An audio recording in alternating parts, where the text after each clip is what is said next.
Hi everyone, welcome to the second panel for the FinTech Summit. We have very interesting panel which is very close to my heart. Hi, Sagar is also here.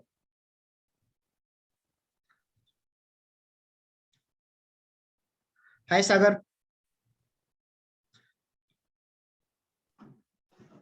Hi Devendra, how are you? Hey, I'm good. Sagar, if you can keep your video on. Yeah, great. Yeah, sure. Great. So as I was saying, the panel which is very close to my heart, very interesting panel, and I have four esteemed panelists with me. It's a sector where we'll talk about where we have companies. There are companies which have produced ton of profit without raising any capital, and we have companies which are turned unicorn without probably generating any meaningful revenue. At the same time, where we have companies which have started 10 or 15 years late and have leapfrogged to become largest company. So we'll gain the insight from all the panelists. But before I go there, I'll request quickly to introduce the panelists to quickly introduce themselves. Probably Pratik, you can start with a quick introduction about yourself. Sure. Hey guys, I'm Pratik Poddar. I'm based out of Bangalore. I am an IIT Bombay alum, 2010 batch. I'm working at Nexus Venture Partners since last 7 years, and looking at fintech along with a lot of my colleagues. Nexus is a 17-year-old fund. We manage about $2 billion of assets. We invest very early in companies. We are early investors in Pubmatic, Kaltura, Postman, Dhruva, Delivery, Unacademy, Turtlemint, Rapido, Paysense, White Hat, and so on. So the quick background of the firm: we have 3 offices, one in Mumbai, one in Bangalore, and one in Menlo Park. Like I said, I'm based out of Bangalore. We have been investing in a lot of interesting fintech companies. Invested in Turtlemint, Paysense, India Shelter, OnSurety, and lots of them, and we'll talk about them as we go in the panel. And very excited to meet everyone here and learn from everyone. Great. Sweta, you can quickly introduce yourself. Yeah, hi all. Good evening to everyone. I'm Sweta Rau. My journey started with a tech person, joined FinTech early in the days of 2000, and then joined technology companies, tried my hands with startups and did angel investment for 5 years, mainly around FinTech, a lot of FinTechs, early investor into Bank Open, M2P, Cred, Bank Jupiter. So have an interesting journey from the early FinTech stories. As we speak, I just launched this year, we launched our White Venture Fund, which is a 40 million fund, which will focus on early stage FinTech. The approach we want to keep it is a very easy approach for the founders. It's going to be very angel-like VC, as we say it, and just institutionalize it and write a bigger check and be with founders' journey for much longer time. Have done few exciting investments already from the fund, and looking forward to a very exciting journey in this fund. Thanks, and glad to be here. Great, Sweta. We have another person who has also started a fund, Sagar. So Sagar, I know you from quite some time, but it would be great that if you can quickly introduce yourself to the audience. Sagar, you're on. Yeah, sure. Thank you so much, Devendra, for inviting me to this panel, and great to meet everybody over here. I think people have a lot of experience under this belt, investing in fintech at various stages. So glad to be part of this panel. As you know, what we've been doing, we've been trying to enter the growth stage space in India, in the fintech space.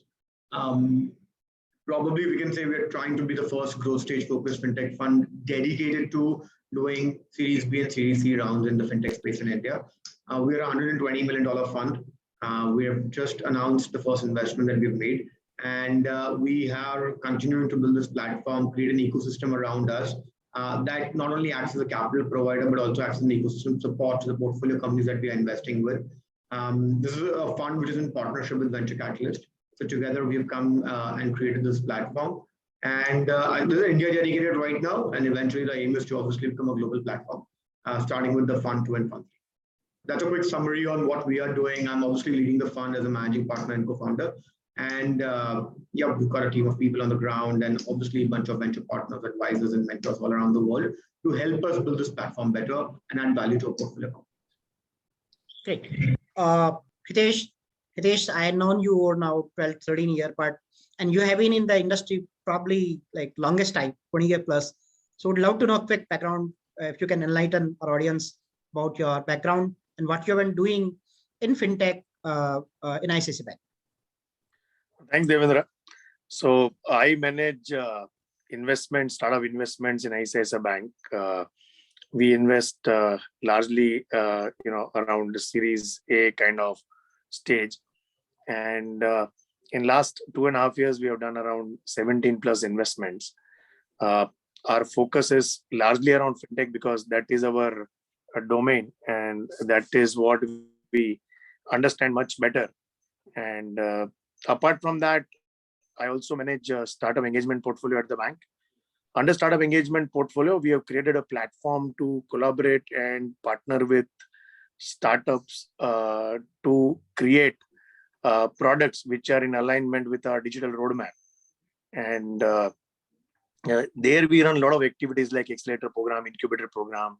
We conduct demo days, hackathons to engage with the startup community.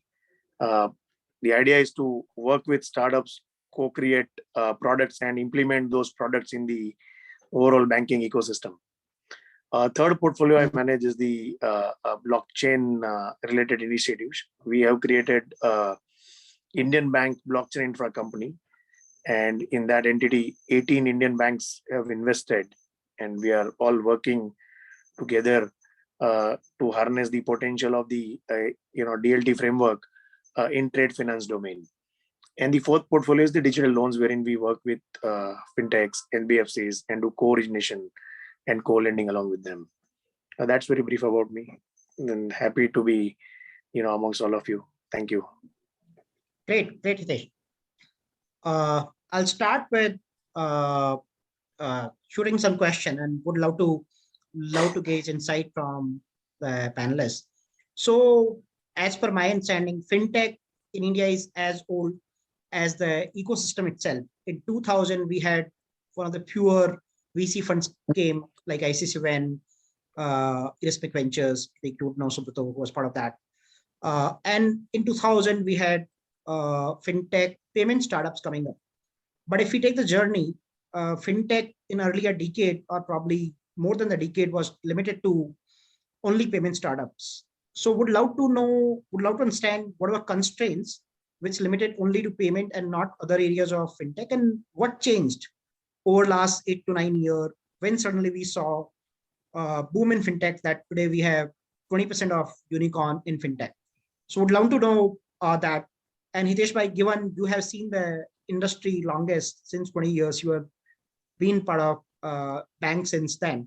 So would love to know what are the challenges that you think that led to so delayed sort of emergence of FinTech across sectors, and what were the driving factors which led to sort of the FinTech going to the sectors?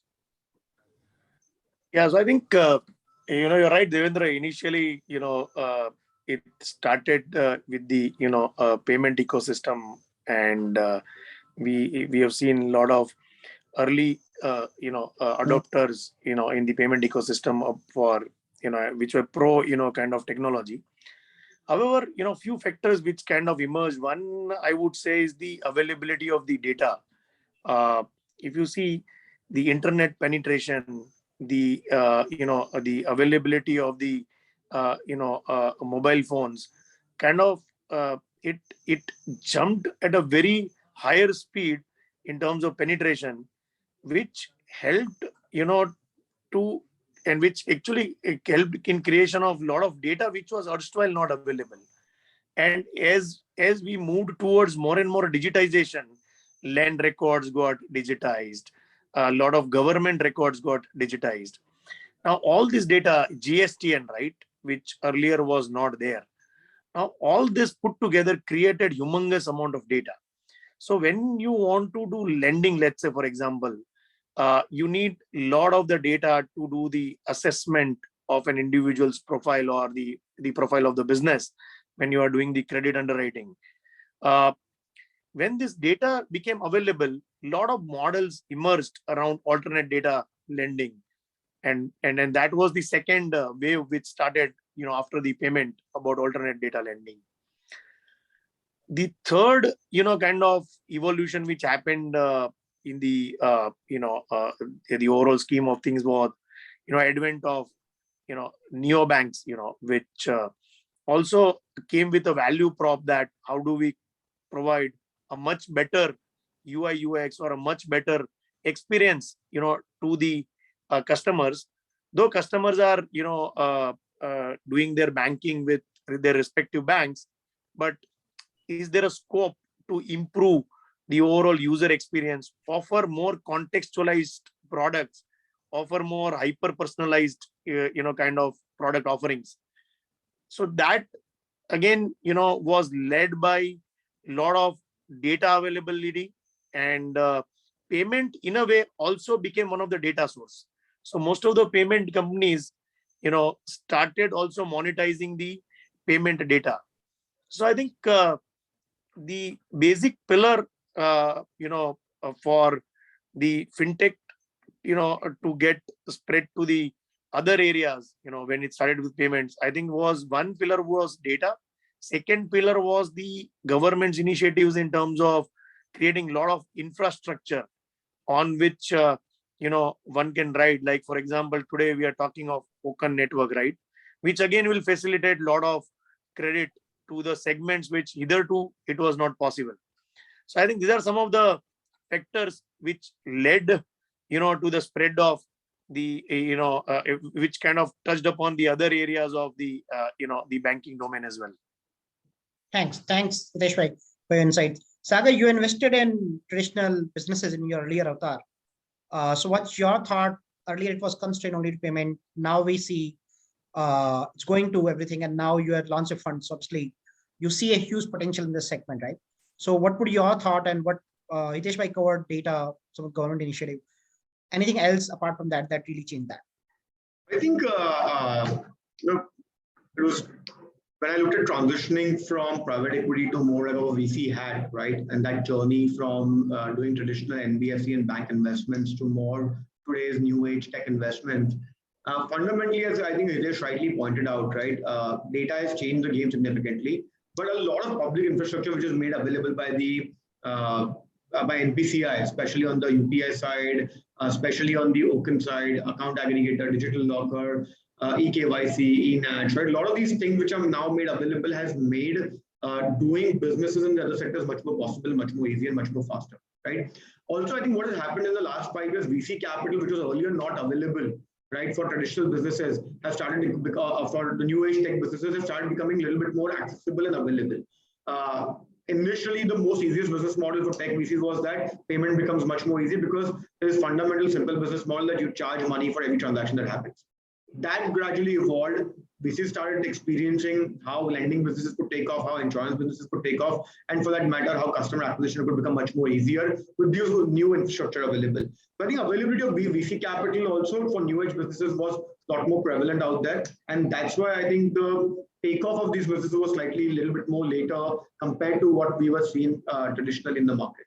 NBFCs continue to receive a lot of love. If we look at the 2016-17 cycle, small finance bank got a lot of money, payment banks got a lot of money, but the tech businesses were still not getting a lot of capital at that point of time. So I think somewhere capital availability, maturity in the market also took some time, and that's why last 3 years have been that cycle where a lot of factors along with the capital and the infrastructure push led to creation of newer businesses, more capital flow in that direction. And not to mention, even we took that same call, right? We gradually transitioned from traditional businesses to new age tech businesses because we realized the market is maturing, the depth of quality of the founders was improving, there's more seasonality, second time founders are coming out. So all of that factors led for us to create this fund. And at the same time, I think everybody in the market is seeing a lot more opportunity. And I'm sure, I think Hitesh, Pratik, and Sweta, all three of them are seeing similar depth of high quality founders in the market, right? And that's where the money is flowing in different directions compared to just payments. Great, Saga, that's pretty interesting thought, and you absolutely spot on that. payment was a very simple business model. And in fact, entire banking sector, NBFC has been pretty simple because they like to make money on everything. If we give them money, banks want to make money. If we take money from them, if we borrow them, they want to make money. So Sweta, coming to that, in recent time, we have seen businesses, and I've seen very interesting Twitter threads, articles, where businesses built out, raised a lot of money without any business model. Especially talking, let's say, trade, people kept debating what the business model likely to be. Grow became a unicorn without on a direct mutual fund, which doesn't make any money for the distributor, right? So now you see a lot of these new, in fact, neobank probably would also fall in similar category, where ultimately it will take some time for them to figure out business model, right?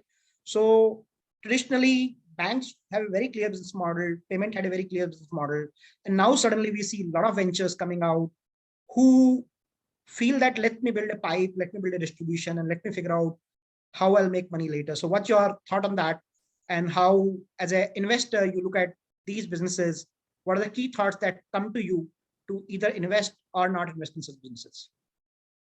So yeah, I want to start with the earlier question of yours where you said that payment, why payment came first and then those other fintechs, right?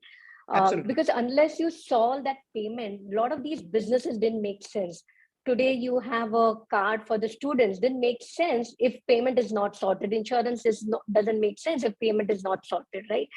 And so when these businesses came in, we didn't understand that how powerful it can be from the distribution point of view. So it looked at, they are burning a lot of money and just capturing the consumers.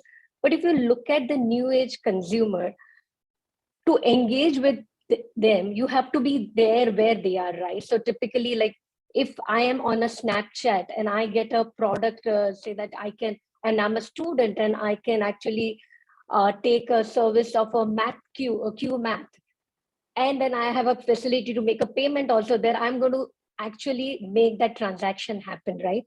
Now, earlier when any of these social media, you be it on a social media, these new age fintechs, the way they started off is, I want to be where my consumer is and be there and then offer them financial products, right? So when you look at it, it just looked as if, they are just burning money, acquiring consumer, they can't figure out, but that was a very, very long plan to it. It also helped because there are a lot of these infrastructure companies came into play, right? If you see that M2P or, internationally, there's a Marketa and those companies, which also help embed those products into them. So if you can engage with your consumer in a right way, these companies really worked well. And you mentioned about cred. So if you look at cred, now cred is one of the top, doing a lot top UPI transaction in the lending, they are doing so well. So there are a lot of businesses or a lot of use cases which we didn't think of earlier could also play out in that sense. But I think the crux of it is how do you engage with the consumer in a very interesting way? What kind of user experience you can provide? And that's what drives the generation of consumer. I think that's what played out, and that's what has worked in our investments as well. So yeah, that's what is my thoughts, that it may look like that, but it is really, it's a very powerful game that you can play once you understand your consumer and the distribution well. Great, Sweta, that's actually a great thought. And you rightly hit that payment is first needs to be solved, then everything else come later. Pratik, you have studied Chinese market a lot. You are almost an authority when it comes to a lot of Chinese companies. And in China, based on my couple of visits and whatever I know about China, I saw payment actually became a way to super app, which became extremely sticky, and like huge, very large companies got built out on those model, right? But at least I've not seen that being, let's say, built out yet in India.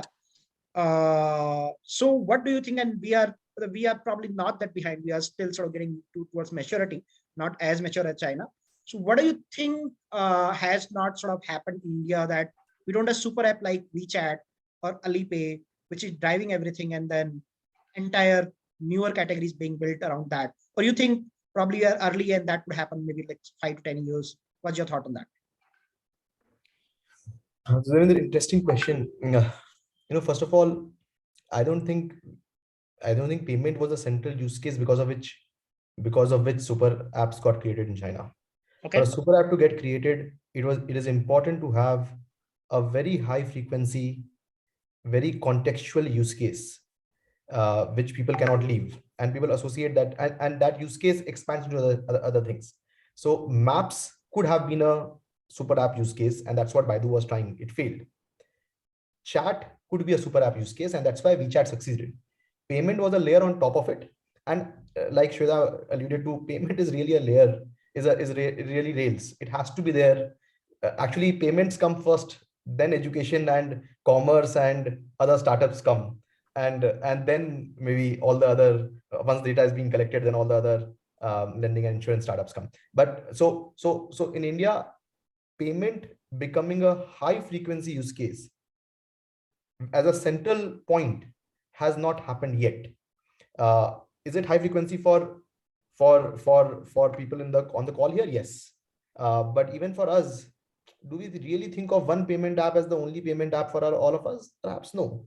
All of us use Google Pay, Phone Pay, WhatsApp, Paytm, and bank apps. Like, we all use everything, right?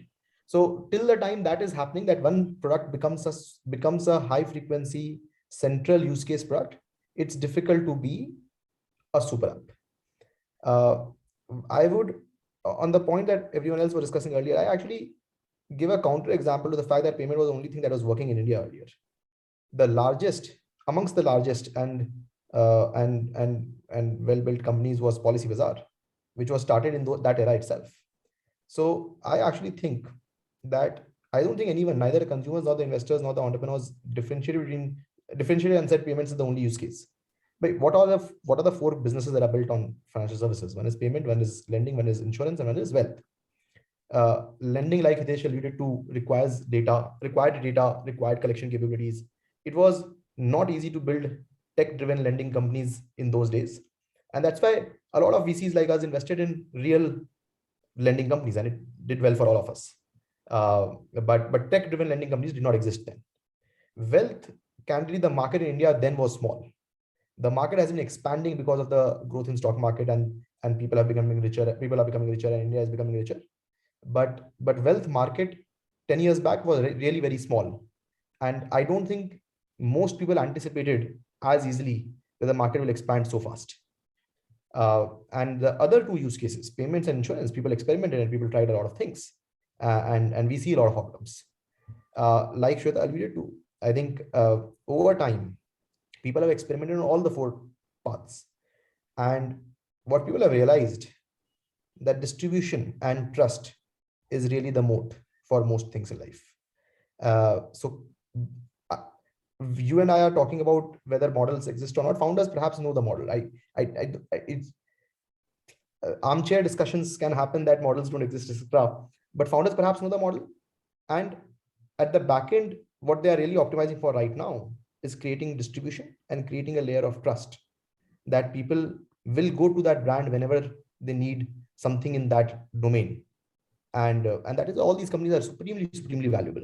Earlier I used to say that India has two types of startups. One is consumer and one is SaaS. Now we talk about consumer, SaaS, and financial services, because truly it has taken a whole new, it has created a whole new world of its own. So yeah, quick answers to all these points. Pratik, you talked about distribution being built, and typically in venture capital funded businesses, what we are seeing, typically once a couple of players get built out, it becomes like those players become the last player. It's not that any other player doesn't come, but for a third player to come and become large, become difficult. In financial services or FinTech, or if I talk about payments specifically, we are seeing that happening. We have seen a company, Razorpay, which got started in 2014 in Jaipur, now is the largest payment company. If I leave aside, let's say Paytm's recent fall, probably second largest. So, and Paytm itself was started in 2010-11. So what's your thought? Ola, Uber in taxi, Flipkart, Amazon in e-commerce, but in FinTech financial services, opportunity exists for even a latecomer to come and challenge incumbents good to get your thought, Pratik, and then probably we can go rest to the panelists.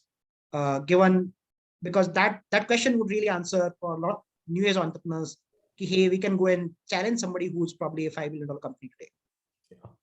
Yeah, you're right. And fintech, this is happening much more, I think, because of two reasons. One, the underlying ecosystem is continuously changing. 6-7 years back, we could not have imagined that the way government has innovated and created new products and created new rails on top of which new entrepreneurs are creating products. Because of that, new companies are being created, because earlier those companies could not have been created.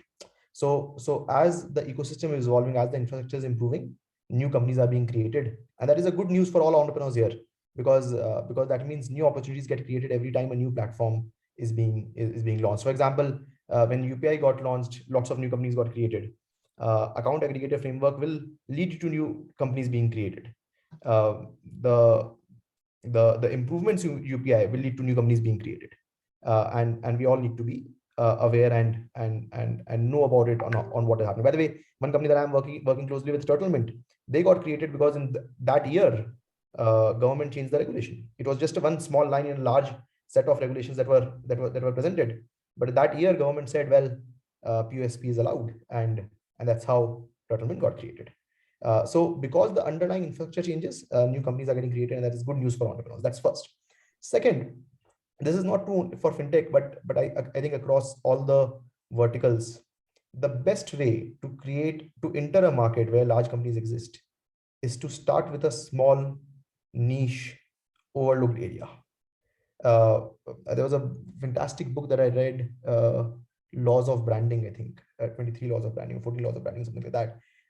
It talked about you just have to, every time you just have to know that you are the best at something. I'm the best car company in the world. I'm the best car company in India. I'm the best fast car company in India. I'm the best fast cheap car company in India. You just have to be the best whenever you define yourself. And once you are best at that, once you win that market, then you can expand into other categories and even dislodge the largest player. So across, like, interestingly, all these companies you talked about, which started when incumbents already existed, they came in a very unique entry point, and because of the unique entry point, they could compete with the existing player and push them out, or take market share for them. So across the board it holds, and fintech it holds even more, because the markets are expanding fast, and you need to just go after a fast expanding, overlooked market which no one else is looking at, and create a large company there. Sweta, Sagar, you guys have launched recent funds, and this is great news, right? You can go and disrupt existing player, which is probably $1 billion, right? So what's your thoughts? Pratik already talked about, you have already some niche where you are going and compete after them.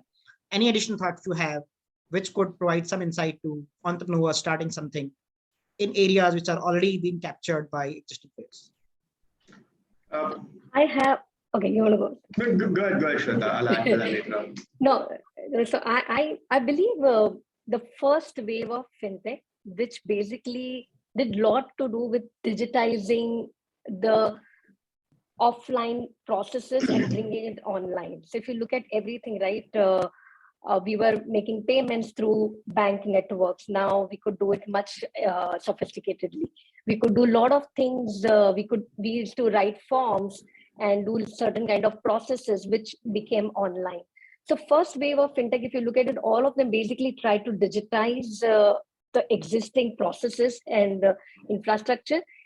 And now that we have a lot of these new age middleware kind of companies also available, and the infrastructure available to it, like we have a UPI rails, we have the whole India stack available.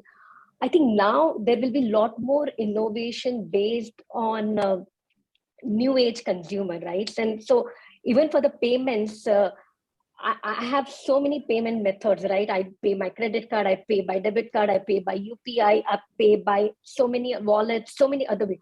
But now actually what I would want is, I want data to be used based on my pattern and based on understanding that what kind of rewards I get from each card.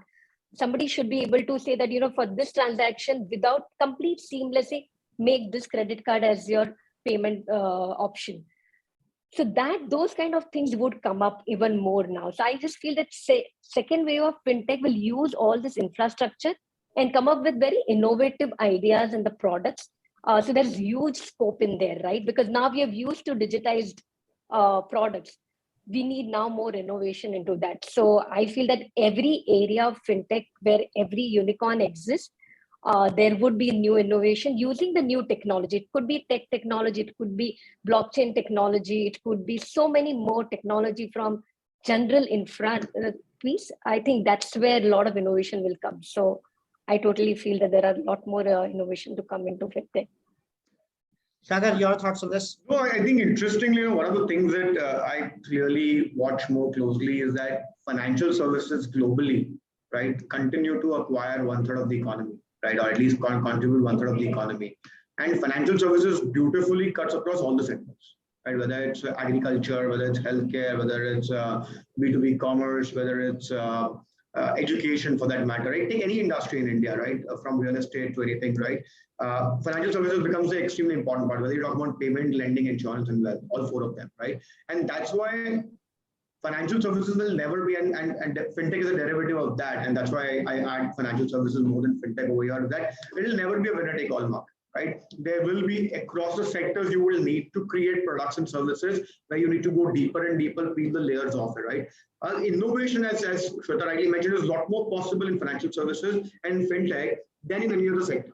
And that's why there's more duopoly in other sectors and never a monopoly or a duopoly in financial services, right? And it will continue to be the case. We will keep acquiring larger shares from other sectors, and we keep acquiring more and more pieces of the pie from other software sectors. And that's exactly where the innovation is happening, and that's exactly where the financial services sector is going. It's the largest sector. It continues to attract the largest amount of capital globally, both on the traditional side as well as the new age tech side as well. Great. Hitesh, coming to you, Pratik talked about government also innovating. So what we've seen traditionally in any sector, people hesitate. If government is doing something, government is involved, people typically hesitate. What's your view, given government had taken a bunch of initiatives? So what's your view, how government initiative or intervention have sort of constrained or helped the fintech sector? Hitesh, if you could, given you also have the view from bank side, you could quickly provide your views, Hitesh.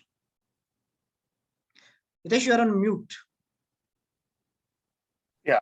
So the bunch of initiatives, I think, UPI payment ecosystem, I think it's one of the best, payment ecosystem in the entire world, and some of the countries across the globe, have evinced interest to adopt this, in the respective country.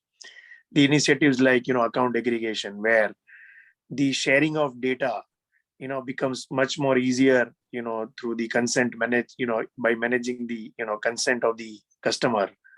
A GSTN network, creating a lot of ease, in the filing of the tax returns, and that again creating that, data layer, which can again be used in lending.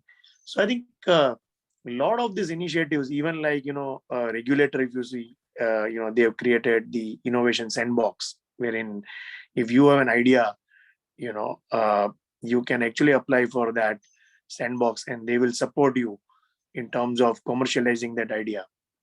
So I think all these initiatives have gone, it has gone far beyond in terms of helping the growth of the entire startup and fintech ecosystem in India. And, apart from that, we have the a lot of incentives, which are, tax incentives, relaxation in terms of, the patent fees, the trademark fees. All these have definitely helped, in the development of the startup ecosystem in India. So I think what we have seen is that very positive and proactive role being played by the regulator and the government in promoting the, digital, in promoting the digital framework and in promoting the overall startup ecosystem in the country. That's pretty interesting thought, Hitesh. So Sagar, would it be right to call that government itself is a catalyst or innovator in this segment? And they have actually taken the lead in innovating along with the entrepreneur of the country. And they have facilitated actually the whole sort of platform approach to innovation by the entrepreneurs. I think, yeah, no, Devendra, I agree with Hitesh. I think India is one of the most progressive countries in the both central bank as well as the non-profit organizations that we have, such as NPCI, right? One of the most progressive, I would say, development bodies in India. They have constantly created the infrastructure, right? Whether with launch of Aadhaar, whether with launch of UPI, whether with launch of all of the models around OKIN, eKYC, right? Onboarding journeys for that matter. A lot of this infrastructure has enabled the acceleration in the fintech space. If none of this would have happened, right, and if none of this was pushed by the government and pushed by the central bank and pushed by the likes of the NPCI, we would have never been in a situation where we could call ourselves as one of the most progressive fintech economies in the world. Right? I think the UPI itself is a proof that we have created one of the best payment infrastructure, which everybody in the world probably wants to replicate today or try and see how we can export this to other developed markets, right? If you look at the way even today the innovation is happening at the government level, right? The whole fact that government thought about creating a new, or central bank thought about creating a new umbrella entity now for payments and licensing, right? That's again just a thought process behind how we can do this. Going payments to feature phones, right? Pushing that thought process. A lot of the population is still under that category where they're not using smartphones in India, right? So bringing all of those guys into ecosystem is a lot more proactively done both by the central government as well as the central bank, and that's exactly why people are such as, or VC such as ourselves, are even more excited that it's a very progressive economy. The policies that government is thinking about, we have a digital bank, at least a framework or a conversation going on, right? In a market like India, which would probably never be possible if we had other developed markets or other developing markets, if you look at it, right? We're at least talking about it. Same thing on the digital lending side. Government saw that the pace of lending was increasing and the growth was substantially high, exponential growth. We need to come up with a framework around it, right? So that just shows that we are more progressive than regressive, and the infrastructure that is being offered by the government and the NPCI and the RBI is towards acceleration of adoption of fintech across businesses, consumers, as well as the financial inclusion space.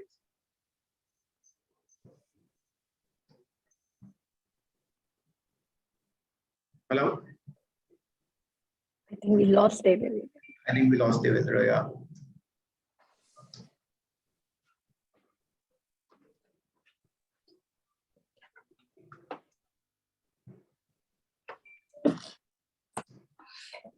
Interesting times to be in the fintech space for all of us, right? I think everybody's trying to do their bit and add value to the ecosystem. Definitely, you guys at White Ventures, Hitesh, good to connect again. You know, we've been connected on emails and not interacted, but definitely good to hear from you as well. And pleasure to meet you, Pratik, as well. A pleasure connecting with all of you. Maybe we can also take some questions from audience if there are available on the chat. Are there any questions on the chat bot, chat room, or let me try and access it? I think it will be on a YouTube, right? So, yeah, and we will not have access to the chat. We don't have access to the chat because it will be on a YouTube. Yeah, sure. Got it. Yeah. Okay, we're waiting. We're waiting for the question. Okay, great. Yeah. Yeah, she joined in 30 seconds or so. It is out now. Yep. I actually have a question that we can probably brainstorm a little bit more about, right? I think how are we thinking about this new platforms that are especially coming up on the blockchain side, right? People are talking about Web3 more. People are talking about more transactions happening in that new age meta world or metaverse, you can call it, right? Whatever you define it as.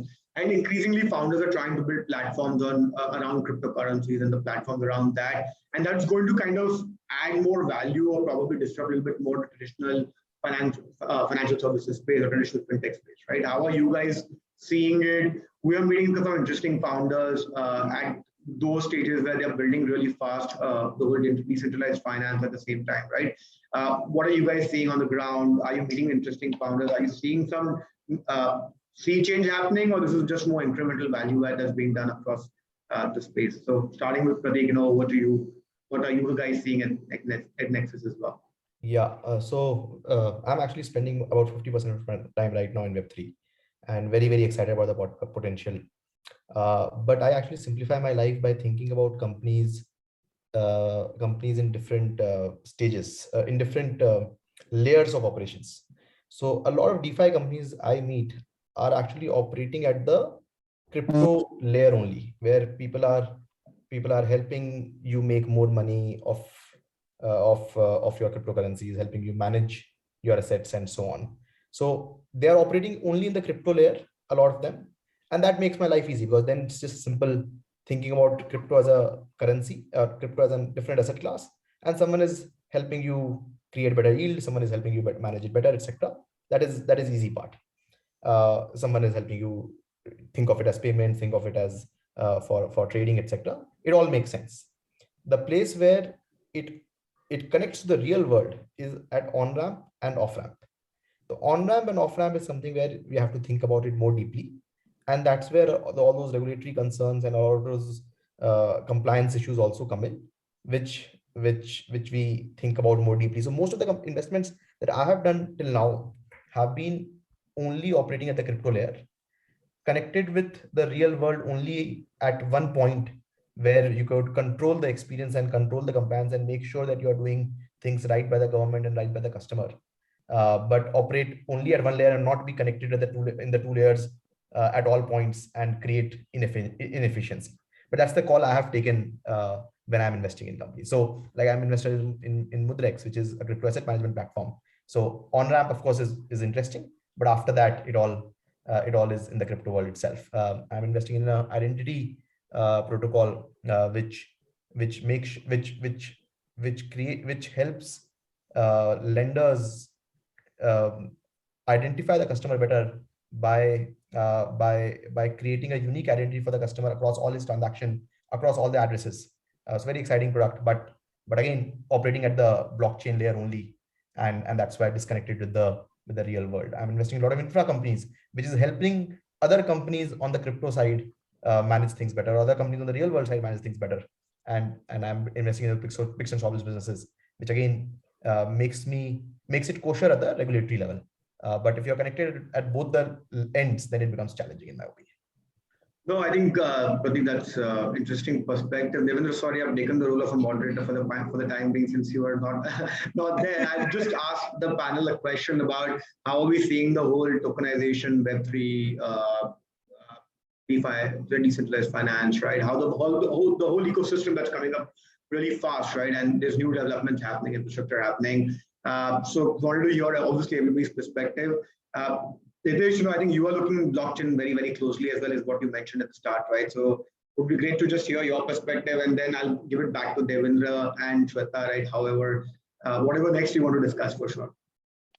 I think I missed your last line, Sagar. No, I thought you're spending a lot of time in that space, blockchain, and as well, right? So it would be great to hear what you are seeing at that Series A and the early stages, because a lot of early stage companies are there. I'm still finding it short at the growth stages to find good companies, but I'm sure you are seeing a lot more at the early stages. So I think we are more keen to see the use cases and applications which are on enterprise side, right? I mean, so when we created IBBIC, we kind of took an approach of building the entire platform right grounds up, right? I mean, because it was not available in the market, right? Nobody thought of building a platform like this, and we thought, let's use our knowledge from all the stakeholders, bring them together and create the platform from the grounds up, right? So and we also thought that DLT, if you want to use it in the financial financial services segment, I think there are certain use cases which it will give you superior results, right? And that's where we debated a lot on which could be the use cases, whether treasury operations can be the use case, it can be KYC, or trade finance, loan syndication. I think we zeroed in on trade finance, considering that it's very cumbersome, paper intensive, it is prone to frauds, and there are multiple stakeholders involved, right?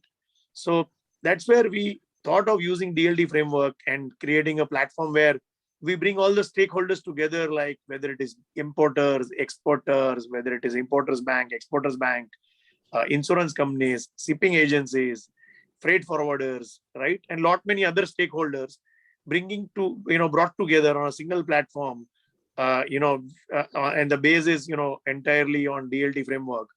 So the kind of use cases we are more keen is to kind of, get enterprise grade solutions, solve larger problems, with this platform. To give an example, like, LC discounting, which end to end takes today anywhere between, 7 to 9 days. On this platform, it can happen within, 24 hours, right? I mean, so that's the kind of efficiency one can, leapfrog to. On the, other applications, probably I can foresee that today when customers are engaging with the bank, or any financial services entity, largely they engage either through mobile app or through the internet banking portal, right, which respective entities would have created. So that experience is, not very immersive experience for consumers to engage and, get that feel. So I think what we foresee is that later on, there would be a lot of innovations in terms of how do we make the customer experience more immersive. If you're approaching a bank, for an home loan, kind of sitting in a bank branch, can you get to see all the properties of the developers in a manner that you are actually walking through all those properties, your avatar is walking through all those properties, right? And getting a feel of actual visit, so that you can shortlist and then it curtails your time of buying a property. And whereas, bank is providing you a complete solution, whether it is financing or property search, but this will be more, kind of be plausible with, more and more, metaverses coming into play, and a lot of NFTs also getting created, which will be serving the real life purposes, right? And probably, the interoperability of those NFTs as well across the platforms. So a lot more those things, I think, which we will foresee, as we kind of move forward on this, path. But largely, I think we are more keen to see a lot of enterprise grade solutions getting created, which can solve large problems. Interesting. Very I'll interesting. just ask Sweta for your final views on the space, and then we'll hand it over to Devendra as well. Devendra, we have time, but quickly, yeah. So very bullish from the blockchain. I come from tech background, so always like, and I think the blockchain technology is something which I really like. I'm seeing very interesting companies. Of course, the yield and the spread kind of one, which is very common right now, but very interesting into NFT, where, NFT projects are getting on Discords, right? They do the funding on the Discords, but if you want to really actually be part of those NFT projects, you have to be part of those 200 groups of NFT on a Discord, right? So this startup is basically first consolidating all that for you, like an angel list where it shows the projects which are available, where you can go in, and in top of that, trying to do insurance to that, and the staking and the insurance on top of that. It's a very, very innovative way of thinking. In US, there are companies which are doing insurance on NFTs, but very traditional approach, because those are traditional insurers which are actually building the tradition. So very interesting innovative ideas I'm seeing. I have taken a small bet into that, but nothing major. Still have invested, still watching, because we just launched, and I think initial infra part we missed into Web3 world. So, but seeing a lot of interesting things happening there. I think, Devendra, over to you. I think we might want to go in Q&A. Sure. Absolutely. Yeah, yeah. Sorry, there was some technical glitch at my side. One very interesting thought, Hitesh, from you. We've traditionally seen venture capital, and Pratik probably would say he will come from that thought process. Venture capital typically come with the whole thought of disruption. The new guy will come, disrupt the existing guy. But what we've seen very beautifully so far, coexistence of new age fintech ventures plus banks, and banks are working collaboratively. In fact, you are heading a unit which actually facilitates that inside bank, and you are actually doing a lot of ventures. So Hitesh, if you can comment on that side, and do you think at some point that could be a potential risk, actually a bank where right now it's collaboration we are doing with a lot of players that could lead to disruption, and that can lead to disruption of bank itself? I think disruption is a continuous process, right? I mean, there would be challengers, right? I mean, Swiggy, Zomato came in and people felt that it's a duopoly, and merchants felt that they are kind of, why we need to pay them, Then DotPay came in as a challenger, right? I mean, so it's a continuous process, every time even for new age companies also, there will be challengers, right? I mean, so they will also get into a kind of position where there will be challengers. So I think it's a continuous process. What we believe is that there are strengths which bank can bring on table, and there are strengths which fintechs and startups can bring on table. Uh, Jointly uniting those strengths can help reduce the cost, provide better experience to the end customer, right? That's the overall goal in terms of how do you make the financial services more and more affordable, more and more accessible, and enhance the user experience so that adoption goes up, right? So these are all interwoven and interlinked phenomena. Uh, Per se, what we have seen is the overall financial services market is huge, and within the financial services market, there are verticals which are payments, lending, wealth management advisory services, and so on and so forth. You have trade finance, you have corporate banking. There are multiple verticals which are there within the financial services. So, and each of the categories, there is a lot of innovation which can be done. So my sense is that there would be a lot of disruptions and innovations which will keep happening, and banks and fintechs together can actually leverage their own strengths and work towards providing the superlative experience to the consumer. And that is what we have seen, which is happening in the market, and it is working win-win for both the parties. One last question, and this question is for all the panelists. My belief, Hitesh, is that banks or financial institutions are systematically important for economy. That's the reason we have central bank who tries to protect the bank by ensuring initial capital, then ensuring capital requirement, and having keeping a close eye. So given banks are so important for economy, obviously it's not easy that a bank could be easily disrupted. At the same time, we are seeing, let's say somebody like Elon Musk getting into zone of sovereign countries, right? Building an entire facility of launching satellites. So short term may not happen, but assuming that economies become so resilient, new technology becomes so resilient, that governments get the confidence that a new technology without having the traditional standard requirement which central bank used to have and can happen. So do we think in next 10 year or maybe 15 year, do we have a complete digital bank? Do we have a digital home loan provider or digital asset manager or digital insurer, etc.? And which of these areas we could think any of that sort of happening? I'm not talking about an intermediary who is supplying leads or intermediary who's trying to solve a particular problem. I'm talking about somebody who is doing end-to-end and probably known only on digital strength of that. So Pratik, we can start with you. Any of the areas where we have traditional players, but do you think a new age completely digital player can come and can build that? 100% it will happen. It is probably happening right now. You probably don't understand it because the entry point is different.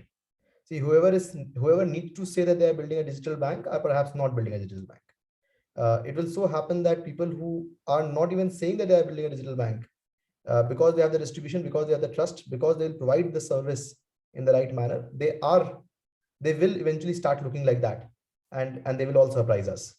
I think Sweta said this thrice, Keep Yeah, on I agree. something will be innovative, something will be customer centric, something. So there's no way to define it honestly, because it will be very different from what we have seen. But because in India rails are being created now, on top of these rails new companies can be created faster. We all should be surprised by what we see after a few years in case of digital first financial services companies. Now, let's take examples of a few companies. Credit everyone has talked about a bit, so let's not talk about it. But these banks for kids, like, they're a very different entry Yeah. point, right? No bank would ever think like, I want to build a bank for kids. But because you focus on a different entry point, and you focus on a very different customer base, you perhaps end up creating a bank eventually, and that might be unique. Credit cards for a particular segment, credit card for creators, credit card for women, credit card for kids, credit card for startups. Because you just started with a very unique and very sharp entry point, you end up servicing them so well that they end up coming to you for their use cases. And after a few years, it just seems like, this has become a bank. And that would happen almost surely. That does not mean banks will be displaced. Markets are expanding so fast. We don't have any penetration right now. Like I have stocks bought of all the large financial services bank companies in the country as well, because they will grow for sure. They are not going away anywhere. But new use cases will emerge with new customer segments that will clearly create markets, and after some time they will look like digital first financial services companies.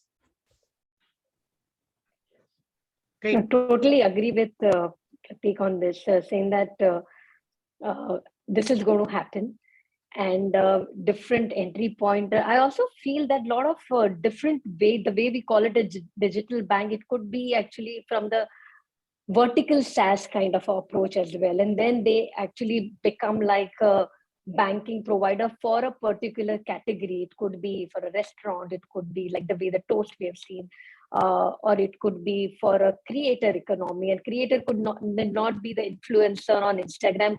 Creator could be, because with Uber and Lyft and all the Olas and Grab, which we've seen, everybody wants to become entrepreneur themselves, right? So people would actually have a job very different than just going to office 9 to 5. They might be doing various jobs. So those are also solopreneur kind of so all of those can become a creator. So just going by the vertical SaaS and the fintechs will eventually can lead into digital bank kind of approach. So I totally feel that it's going to happen. And I'll just add one more point, which I thought of which I remember right now. It's not that only fintechs are doing it, right? Syndicate Bank got created even when others existed, because they solved a different problem. Vertical wise, Shriram Transport Finance got created, or Mahindra Finance got created, because they went into a very different entry point and different use case. Again, I don't exactly know their starting points. But makes sense. But companies were created that way, and this is what new age companies are also doing, and there's nothing wrong with that.